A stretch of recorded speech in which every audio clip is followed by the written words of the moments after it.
राजकिशोर मल्लिक श्रमिक नेता आज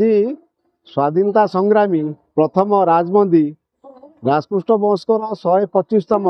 जन्म जयंती अवसर में आमे तांको प्रति श्रद्धांजलि ज्ञापन करुचु एवं आमे आशा करुचु आजिका दिन में जो माने तांको श्रद्धांजलि ज्ञापन करुचंती से माने तांको जीवन रु किसी शिक्षा ग्रहण करिवे तांको आदर्श रे अनुप्राणित होवा पई आज शपथ नवा दरकार कारण सेतेबेले प्रथम स्वाधीनता राजबंदी भाव में परिचित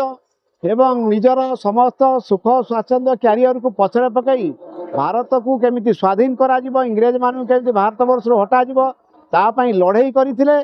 एवं प्रथम राजबंदी भाव में से परिचित तेणु ये अंचल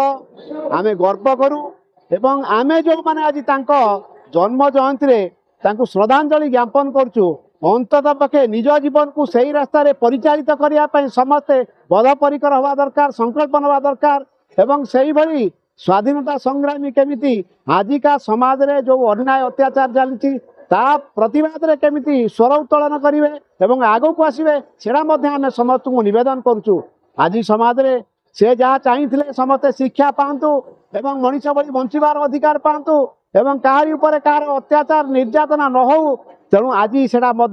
से घटना घटी चली तेणु तार समाधान करने वर्तमान समाज को सरस सुंदर कर गढ़ी तोड़ापी साधारण लोक मान स्वार्थ आम समस्ते संकल्प नवा दरकार एवं तापाई जहाँ ऐतिहासिक दायित्व रही से दायित्व को आम पालन करने समस्ते आगे आसवाई समस्त को मु निवेदन करुँ।